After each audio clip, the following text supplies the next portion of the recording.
So good afternoon, everybody. I hope you all are enjoying the remaining couple weeks of the quarter, even as you sit here with me, for which I'm actually quite grateful. So just a little bit about me before I say a little more about myself with respect to pedagogy later. My name is Marquise Bay. I use they, them pronouns, but ultimately in pronoun indifference. An assistant professor in African American Studies and English, an advisory board faculty member in critical theory and gender and sexuality studies, as well as the director of graduate studies for gender and sexuality studies. The academic work that I write about and teach about concerns feminist theory, Black studies, transgender studies, contemporary literature, social life and politics, those kinds of things, just to give you all a sense of the kinds of courses that I teach and thus am, I'll say, biased toward for what we will ultimately be talking about today. So on to that subject.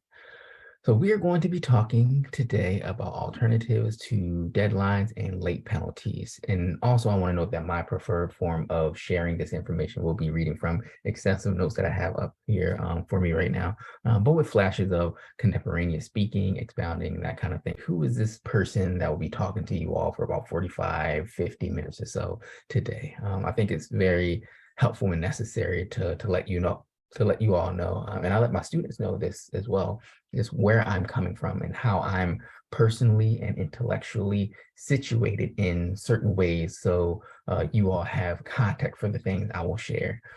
So I gave you all the short version of my scholastic context, but now I want to share more in depth my pedagogical context. So I've been teaching at the collegiate level since 2015 or so, so for almost 8 years now. And with that, I've taught first year students, I've taught upper level undergraduates, graduate students, students in gender studies, ethnic studies, literature, all of which fall very squarely in my own expertise, but also students in physical therapy, computer science, biology, math, etc. So I get a range of students. And also importantly, I myself am a humanities scholar. My classes all fall within the humanities, are writing and discussion based, which is, we must know, a particular kind of class that permits certain things that other kinds of classes do not permit. Though I will say that the number of things that humanities classes permit that others don't permit, at least in the context of deadlines and the like, are fewer than assumed, but we'll get to that a bit later. Additionally, I have taught in prison for going on 6 years now, including the course I taught last fall at Logan Correctional, the women's prison that Northwestern prison education program is affiliated with.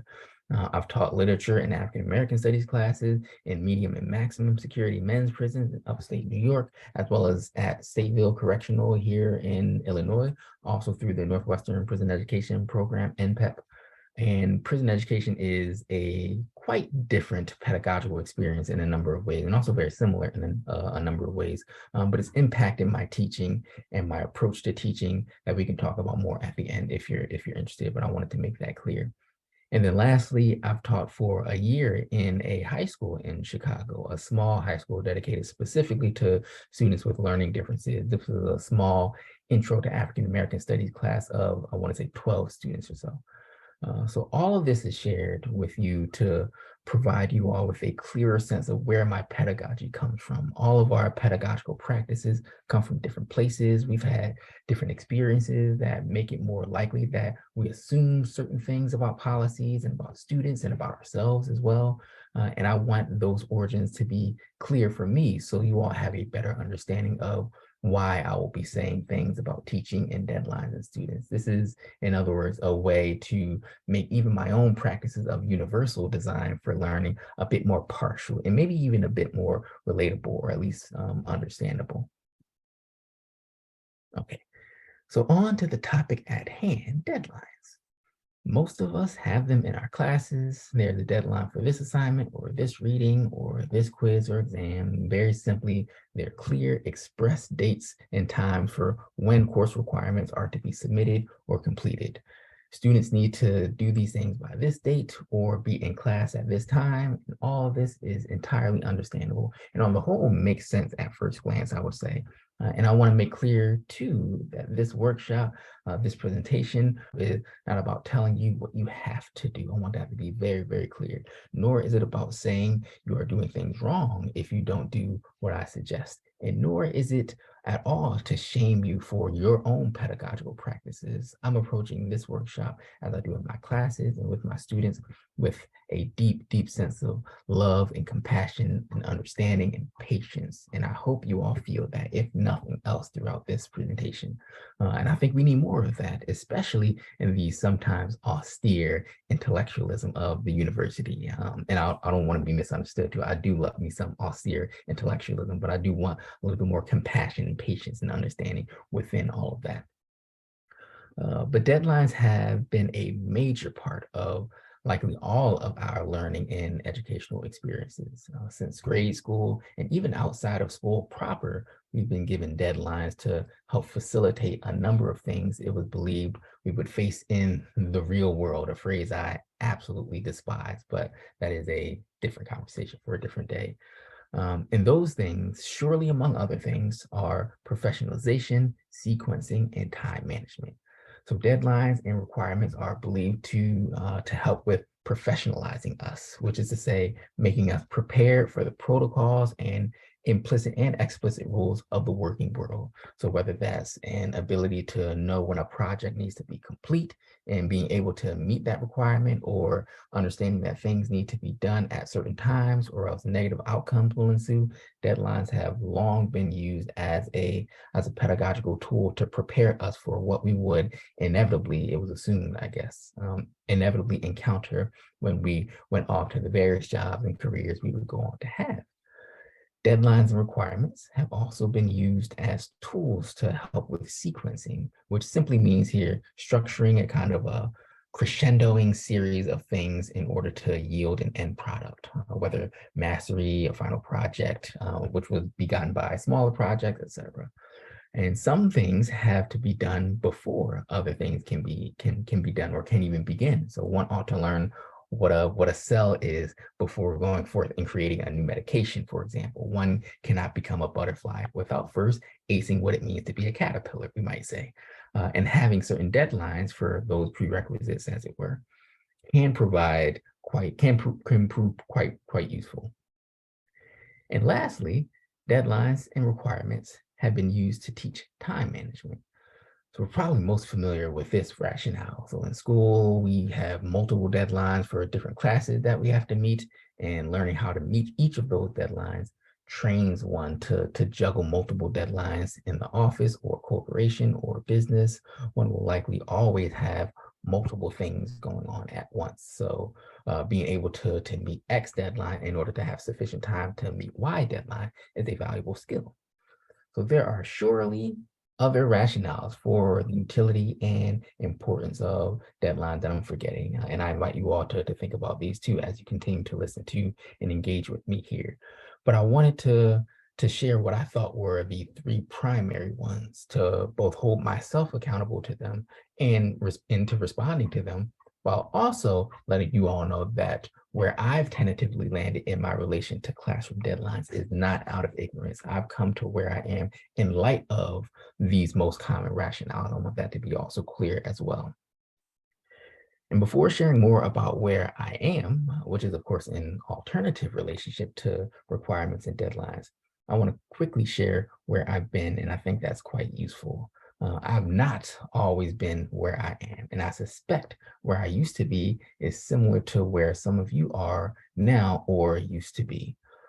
For me, I was deeply, deeply prideful of the clarity of my deadlines and my syllabi. So we have 4 essays due, and they're each due on these specific dates by these specific times via these specific means. And also, if you would like some kind of extension or special consideration, here are these specific dates and specific means by which you are to let me know. My thought was that I was so clear and explicit about the deadlines, not only for the assignments, but also for extensions to the assignments, that anything that fell outside of that, if you were late on either of those fronts, all of that was on you. I did all I could. It was out of my hands. What more could you want from me? This was my thinking back then, and sometimes still creeps in now, I want to say. And inevitably, I received the last minute plea for an extension, or the assignment that was a few days late, and I went back to the syllabus, which is oftentimes our favorite document, and then pointed to those pristinely, clearly articulated deadlines and penalized accordingly. You brought this on yourself was essentially my response. And I was there for 5.5 years or so of my teaching career. And I also want to say it felt good too. I felt righteous and informed and assured that I had a legion of past and present pedagogues who would applaud my policies. I had conversations with cohort members in grad school and colleagues as a faculty member, and they all concurred for the most part, save for a few small tweaks. This person deducted a half letter grade each day late, and this person deducted a third of a letter grade, but all more or less in agreement. And then for me, things changed. So it wasn't as sudden as that would apply. There was not a catastrophic moment or watershed moment, nothing as spectacular as first I thought this and then everything changed just like that. But things did accumulate rapidly. I think I was called implicitly and once explicitly, I was called to task on aligning my teaching with my politics. I was feeling I was feeling certain things, and that was impacting my teaching. And of course, COVID also changed the landscape for us as well. But perhaps most of all, maybe as a combination of all of these things, I actually began listening to my students in a different kind of way, in a more attentive and intentional way. And I really want to say that students have changed, but I actually don't have evidence that that is truly the case. I don't know if students have changed actually, or if they feel able to share things they weren't able to before, if they feel emboldened in certain ways, if I've changed, or if the university has changed, or if the political landscape has changed. It can be any number of these things. But whether or not students have changed themselves, change has occurred, I think. And I deeply wanted to be attentive to that as I started to listen to my students. So what do we know about students today? We know that undergrads, as well as some grad students as well, are experiencing more anxiety than ever before. At least that's how some studies express it. Though again, I do genuinely and non-contentiously wonder if that is particular to today's students, or if the social landscape is one now that allows for those anxieties to be known, for there to be language for that anxiety, and for students to feel it's more possible now to share those anxieties. I wonder about those things. But we also know that rates for self-harm and suicide for college students is uncomfortably high, though there's no comfortable number or rate for these things. And this is due in significant part to pressures of perfection, pressures from parents and peers and teachers and universities, pressures that they've internalized, pressures from the job market, all these things. Now, we know also that first-generation college students and students of color are less inclined to ask for extensions and accommodations because there's less understanding of implicit rules of academia and less entitlement. And I don't want to negatively connote that here, but simply in a very neutral way, less entitlement to even think that asking for accommodations is something that is possible or expected. We know these things, at least implicitly, I think, generally, and yet sometimes, and maybe even oftentimes, our policies do not reflect this knowledge. And I actually recall in my last year of grad school, in fact, the last month of grad school, I had already gotten the offer from Northwestern. So I felt such a relief. And I went to a pedagogy workshop, and I figured I'm going to be a faculty member now. So maybe I should start to rethink my teaching. So I go to this workshop, and I'm in a small group, and there's another person there, a grad student who I knew of but didn't personally know. And she was absolutely going off in such a beautiful way about inequalities and inequities among students, and the ways that faculty members were disconnected from the realities and experiences of students. And I'm sitting there very much nodding along, very much in agreement. But then she says something to the effect of, how can faculty members continue to say they care about students and that they acknowledge imbalances and access and all of that when they continue to judge students by standards that don't apply to them. And this is what she said, almost verbatim. And she listed a few things as examples that I can't recall now, but I recall one of them being grades, and then another being attendance. In that moment, only weeks before I moved halfway across the country to Chicago, stuck with me. That moment really, really stuck with me. And what I felt, the primary thing, not the only thing, but the primary thing I actually felt during that was shame. How could I say the very thing that she said, that faculty say regarding students, yet did not put into pedagogical practice that knowledge? How was I also one of the faculty who paid mere lip service to classroom inequity? I felt this deep, deep sense of shame. And I'm sharing this anecdote for two reasons. The first reason is just to show that there are things we sometimes are not aware of in our own practices. And so please do not beat yourself up over that. It's absolutely okay. We sometimes get in a pattern and don't realize the effects of something we've done for years, or maybe new knowledge emerges and changes things and we simply have not yet adapted. These things absolutely happen. And perhaps we all have these oversights. That you're here though, being vigilant, being open to learning is all really that I can ask for. So that's the first reason. The second reason I share this is precisely that feeling that I felt, that shame. And I am not here to make any of you feel a sense of shame. I know that was not the aim of the person in that group during the workshop, and I don't blame her at all. That feeling was still there though. And I don't want any of you to feel shame in light of what I propose as alternatives to deadlines and requirements. This is not what this is about. It's easy to feel that way. And if there's anything I want to get across, is that none of this is your fault, nor are you a bad teacher. This is about very simply, yet also complexly, but still simply, this is about moving in our classrooms in a way that is more equitable, more attentive, and more compassionate to our students and also to ourselves. So I want there to be absolutely no shame here. So all of this is to scaffold what we will be building off of for the remainder of our time together. Now, when I've given this presentation before, this is my third time doing this presentation. It's always been so wonderful and marvelous to revisit these ideas in the company of other people who are interested in these ideas or think that these ideas are important. When we put in our syllabus or have for our classes grades or attendance policies or late penalties, what is it in fact that we're assuming about these things, and also about students who transgress these policies? I think so often it's just assumed that these policies are here to stay, that they're obvious, but I think they do all come with underlying assumptions that at least deserve some reflection. So now to the heart of this workshop, the alternatives in the session title, Alternatives to Penalties. So overall, I've experienced students in my brief time at Northwestern and also in hindsight during my time in graduate school. I've experienced students who are deeply, deeply anxious. I notice an anxiety and even a fear sometimes. And I notice this penchant toward apology and contrition for even the smallest things. So they might begin to go on these beautifully long, rambling thought processes, thinking rigorously out loud with all of us, and then nearing its end say, I'm sorry for rambling, or sorry, I know I'm not making sense. And I imagine some of you can empathize with this as well, have witnessed this as well. And I also notice a kind of exhaustion, this exhaustion with having to do so many things, pulled in so many directions all at once. So midterms come around, then their energy drops, or they don't even show up to class, or chemistry exams come up and they're essentially walking zombies.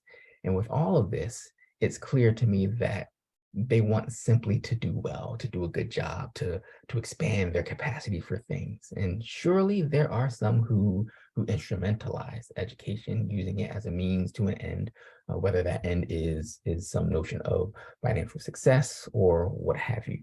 But nevertheless, it seems to me that they are here to engage in some form of enrichment. They see something of value in learning things and thinking about things that they've never thought about before, in developing a sense of ethics and politics and intellectual capacity. And I think I want to honor that. I want to hold and care for that, because perhaps it will be the first time that someone has held and cared for that part of them, which then permits them to dare to imagine things differently for themselves and for the world. This is what I've come to see in students that I never truly saw before. This sense of wonder, this sense of wanting to do a good job. And with all of this, it seems to me that there were certain things, certain practices that were so commonplace, yet did not seem to promote what I wanted students to get. So I asked myself very sincerely, in light of all that I witnessed and listened to, do I actually need these things, the deadlines and rules and tactics of essentially, from my purview, value judgment and surveillance? Do I need to perpetuate these policies, or can I try something different? So I did some research and spoke to a dear friend of mine from graduate school. They're someone whose politics are incredibly similar to mine, and who, interestingly enough, I've never spoken to at length about teaching before. But in talking with them, I discovered that they've been doing things wildly differently than we were both taught. So I then dared to try my hand at it. And I sought in the fall of 2021 to implement some different policies, if they can still be called policies. And my guiding questions were truly questions. I wanted to explore, what if I got rid of or reduced the late penalties? What if I did away with or made much more flexible deadlines? And what if I gave students and myself more slack when it came to grading and deadlines? Those are the guiding questions that I had. And I was fearful, for sure, terrified even, actually.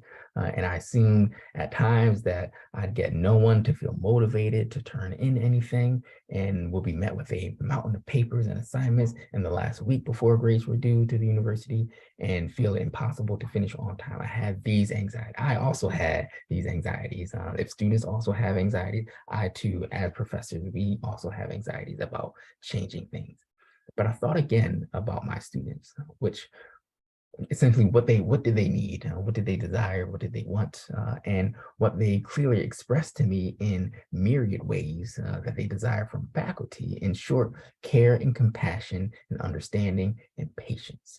My fears were very much about me, not about my students, for whom all of this pedagogy stuff is supposed to be helpful. Why was I actually being driven by fear stemming from how this felt to me? What about them is what I asked myself.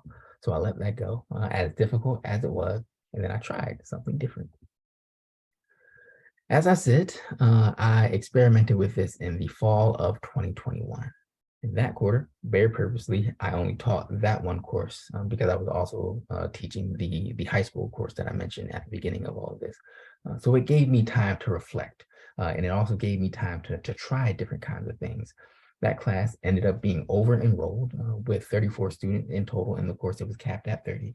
I had gender studies majors, African American studies majors, journalism, computer science, bio, English, Spanish, and probably a few others that I'm not thinking of right now. So it was an incredibly eclectic class, which I think was ultimately good for the experiment, I guess, that I was doing.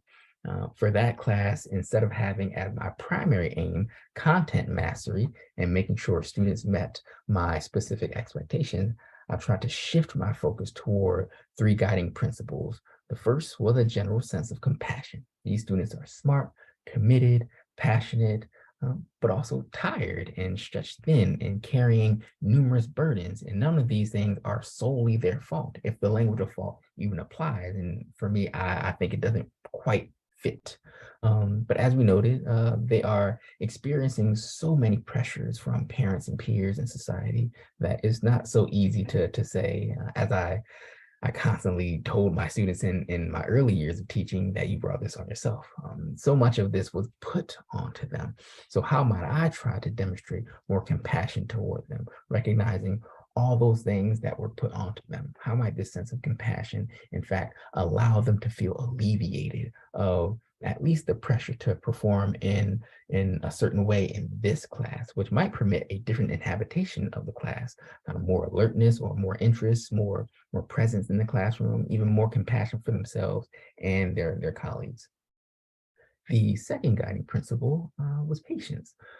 So we all have different paces at which we do things and come to a sense of mastery or comfort or understanding with things. And that is surely the case with gathering knowledge and growing intellectually.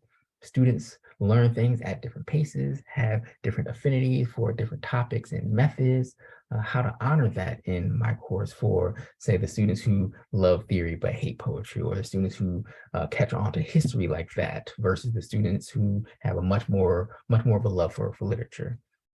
And then lastly, and more colloquially, I was guided by a simple sentiment of asking them, literally asking them regularly throughout the course, are you good? It's at base is a check-in, but it also conveys a feeling of care. I'm making sure that all is well with you in your entire world, not just academically. I'm making sure that in this moment, you have the capacity to show up in a way that feels good to you. Those guiding principles manifested in my syllabus, simply as refusing to give penalties for late assignments.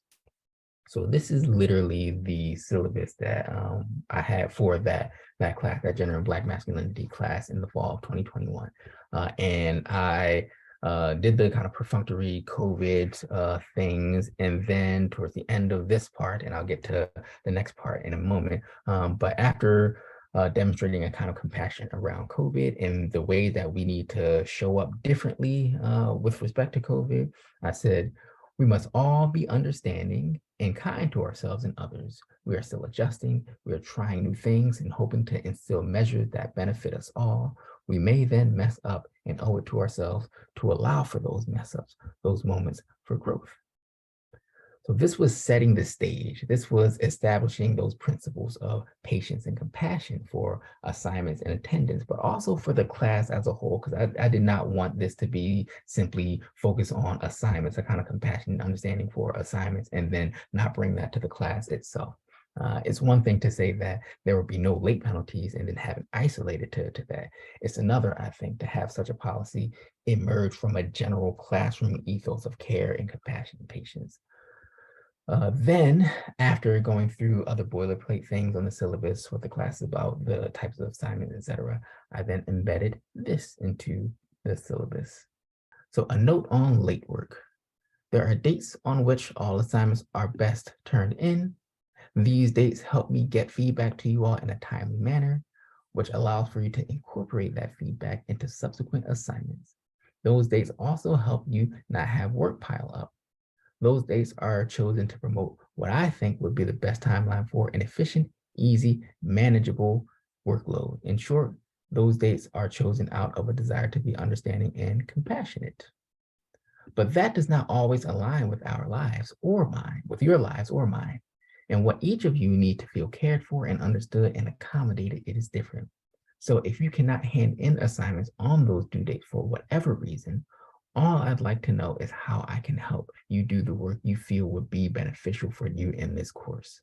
Share with me however feels best and to whatever extent feels most comfortable. And know that there will be no penalty for a quote unquote late assignment. This, of course, does not permit you to blatantly disregard due dates. You all are here because you want to be, think the course will be beneficial in some way, or find the course important enough to sit through it. All of that tells me that you care. So I do not think disregard for assignment due dates will even be an issue. So I suppose this is simply to say that I trust you all will nevertheless try your best to hand things in the time that you can. Simply, this is to eliminate as many punitive measures from our lives as possible. So I tried to be intentional about the language here. There was no objectivity in the dates for a quote unquote deadline, but chosen very specifically by me, who has certain assumptions and also thoughts about what might be the best way to scaffold the class assignments. The deadline did not come down from the heavens, but from a very specific person and point of view. And also, the decision to not establish any late penalties is coming from a very clear place of wanting to acknowledge things that students might be going through or might go through at various points in the quarter. There was a reason for the refusal of late penalties, essentially, is what I was trying to convey in this. It did not mean that those dates do not matter, nor does it mean that as students, you need not care about them or the assignments. It is one of many ways care can look like in this and other classes. This is what I was trying to convey in the language that I chose for that. So I then ask, of course, are there any questions about anything we've noted in the syllabus so far? And one student raised her hand. She was a computer science major, incredibly committed to thinking deeply about the topic at hand, which she had, in fact, very little familiarity with. So she raised her hand and said simply, like, seriously? And I said, yes. And she said in response, like, no penalty whatsoever. And I said, correct. So there was an incredulity here. Now, I do have to admit that after she asked that question and I saw other students make quiet comments and snickers to some of their friends, and I'm almost certain two students were iMessaging each other about it on their laptops. And I get a little worried, if I'm being honest. Would they think that this class was a cakewalk or a joke, or that they could slack off? But all of this, again, was about me. How would I look, or what would I feel, and not about the students. So I tried to, in that moment, recommit to the students. So how did it turn out? So 72% of the students in that class, 25 out of the 34 students, handed in assignments on time. And after 4 days past the due date, 94% submitted on time, or 94% submitted. And by a week after the deadline, all but one student submitted their first assignment. I will say that the jump between the deadline and 4 days after the deadline came after I mentioned in class that until I received a critical mass of submissions, which I had in my head to be roughly like 90% or so, I could not get feedback and grades back to those who had already submitted their assignment. So my suspicion is that when they realized, when I made explicit that they were part of a collective, when they realized that their actions had an effect on their peers and their friends, they were more motivated to get the assignment in. So all in all, it actually made no difference to me in terms of grading, because it takes me for an assignment like that about a week to grade them all anyway. The one student who had not submitted their assignments at all was in fact the same student who ended up not submitting any assignments throughout the course, and who for the group presentation that they had clearly did very little. What came out of this? Was it a success? So here is what I know. I was thoroughly pleased with the quality of the work students submitted. Now, it's impossible to know whether or not the time in policy made their work better, or if it would have been the same quality had the policy not been in place. But I can tell you that of that class, I've had about 60% of those students in a previous class. And I know for sure that their writing was better than it was previously. Maybe they grew as writers in the quarters in between classes. I don't know. But nonetheless, being alleviated of the time constraint and pressure led to them being able to write at the very least a bit more freely. And I think that's important. I think that matters. I also know that to be alleviated of time constraints and pressures, for this class at least, allows students to think more deeply and critically and creatively, to not have to rush thinking, which in so many ways, I think, disallows thinking. And thinking takes time, and writing takes time as well. And no late penalties give students more time, not to slack off, but to think, at least ideally. That same student, that computer science major who was suspicious of the no late penalty, said something so simple yet profound to me at the beginning of two class periods after the designated due date. And at the beginning of each and every class, I ask some version of the question, "Are you good?" To my students. In this particular class, she said very simply that not having to turn in our paper by the deadline was huge for me. It was huge. She handed hers in 4 days past the deadline. 4 days is huge, just 4 days. So she and others didn't have to rush something for fear of losing points just to meet the deadline that I established, which likely made her write a better paper, because she's likely not staying up until 3 a.m. trying to cram everything in, writing while sleep deprived and exorbitantly caffeinated, perhaps. But also, this isn't just about my class. The refrain we already know is that it's not about me, it's about the students. This student was able to study as she needed for an exam that she had that was the same day as the deadline for my assignment. She was able to focus entirely on that. And then when it was over, focus on my assignment. So the policy also aided my colleagues in computer science. That this is to say then that we share students. And if I have a burdensome, overbearing deadline for a paper at the same time that you have an exam or quiz to, our student will do less well on both of them, I think, at least. And briefly too, I know I keep saying it's not about me, but one of the benefits for me is that I have a more spaced out grading schedule. I have a chunk of papers to grade, and then once I whittle that down, I have another chunk come in, and then another smaller one. I don't, in other words, have a stack of papers looming over me, causing me anxiety, and I'm also someone who lives with anxiety. And I don't exhaust myself by trying to get it all graded at once or in a short amount of time. And I don't have students waiting too long for submission, from submission to receive their feedback. And I think another thing I noticed in this class is that this was revelatory for students as well. But we are not the only ones with assumptions about deadlines. Students have internalized some of these things as well, which is not surprising at all. There was one student I had who noted in a written evaluation in one of the C-texts, I didn't know I was allowed to prioritize myself like that. I was able to take care of myself while also knowing that I wouldn't be penalized for that. All I really want from my students is a growing sense of how to be a better, more considerate, and more knowledgeable person in the world. Mastery of content is cool, and efficient classroom time is also nice, but what kind of people are we helping to cultivate? Because our students are not only, or even primarily students, there's so much more than that outside of the walls of our classroom. And how can we care for that? That's what I try to do. Now, this might all sound extra rosy to some. There are, of course, challenges to this picture. It's not wholly applicable to other kinds of classes and not applicable for different kinds of teachers or content. So I want to talk about those things as well. There are university challenges on the one hand. The quarter must end at some point. The university, if not us as educators, has hard and fast deadlines, and we must meet those in the end. We cannot be infinitely patient because to miss university deadlines has dire consequences.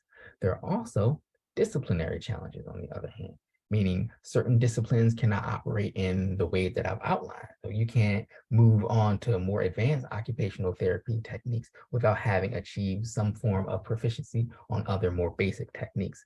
So missing deadlines for some benchmarks stalls the remainder of the course.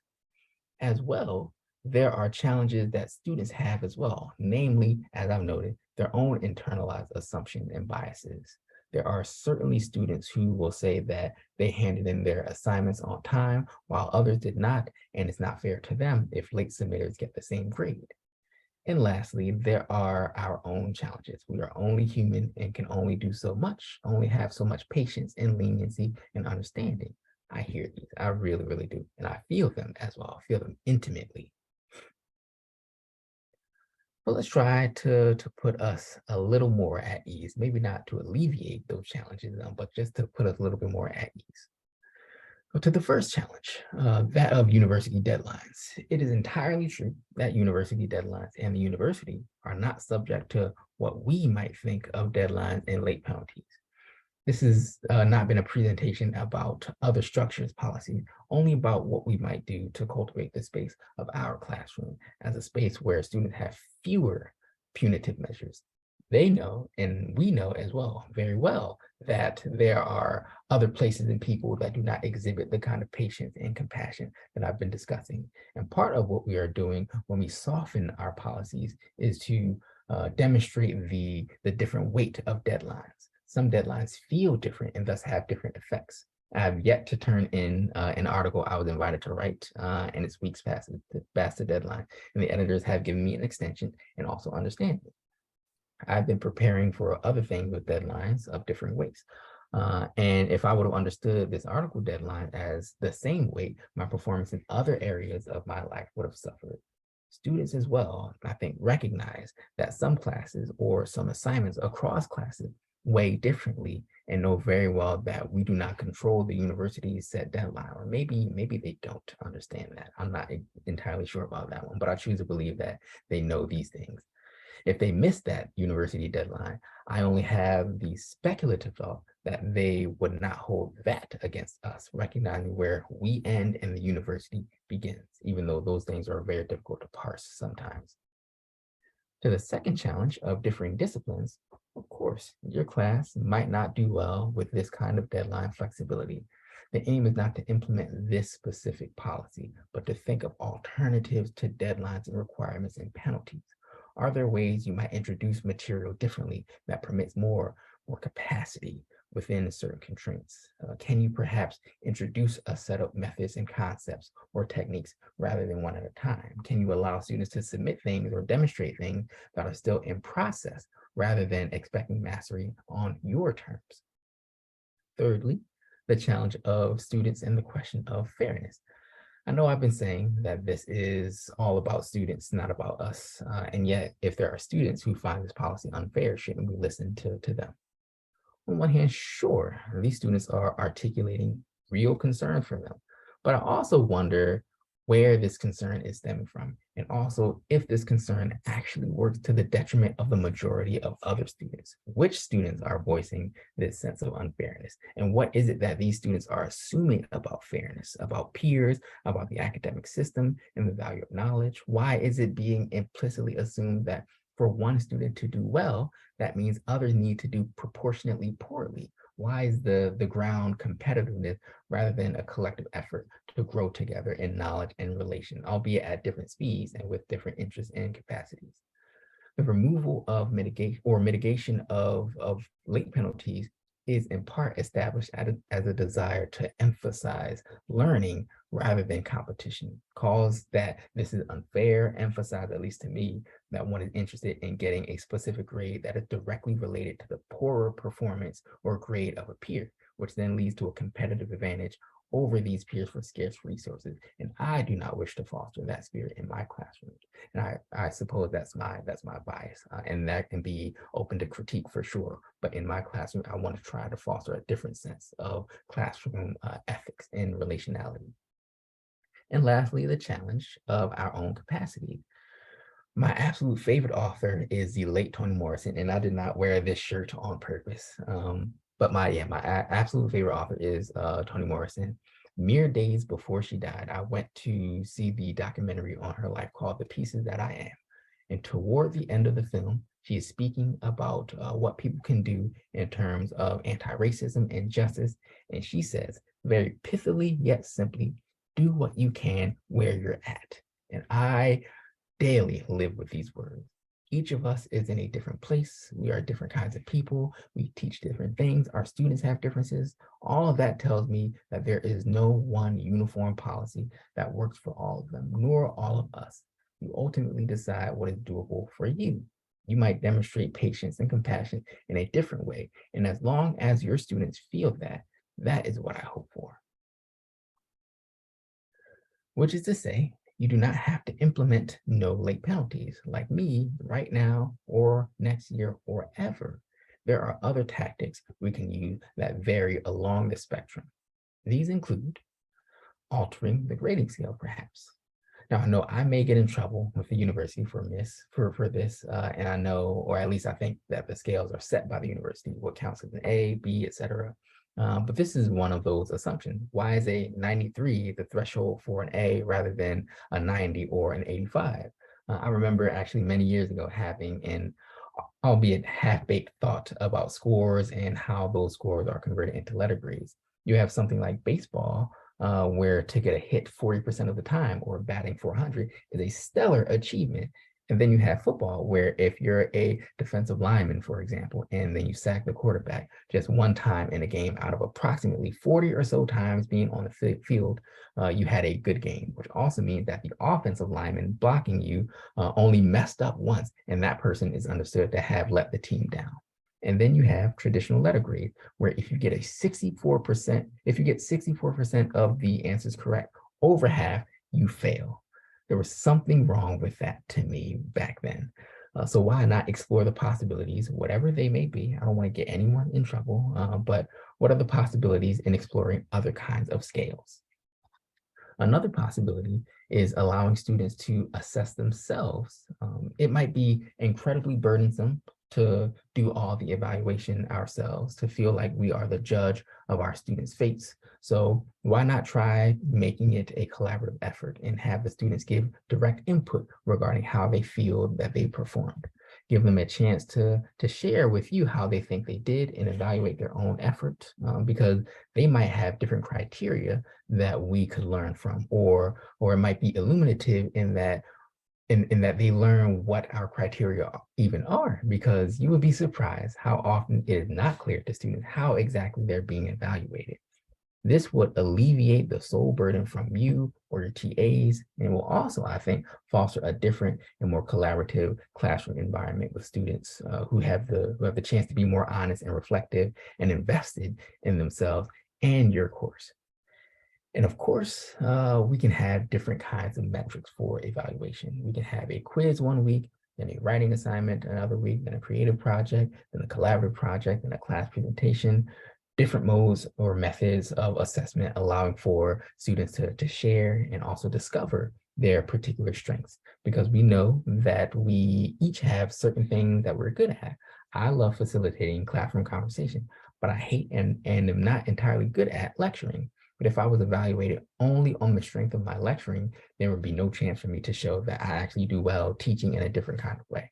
And I want us to give students that opportunity as well. All of these things are suggested to give you agency over how to best serve the students you, and indeed we, because again, these are our students, we share them. It's not so much about doing things one particular way, which is my way, because perhaps that will not lead to the thing that I or we ultimately want. It's not to have any specific policy, but instead to rethink our policies and classroom inhabitation to better facilitate compassion and care and growth for students who are people in the world encountering others in the world. So what will allow you to do that? So to wrap this up, this has not been about making you do things you do not want to or feel uncomfortable with. Again, you decide what is possible in your classroom. I simply want to assure you that other things are indeed possible. You do not have to content yourself with doing things one way. You can play around with things and try things out. And perhaps you owe that to yourself and your students. So take the time you need. There is, as you might guess, no deadline for when you have to implement changes, but I do want to offer the possibility that you can.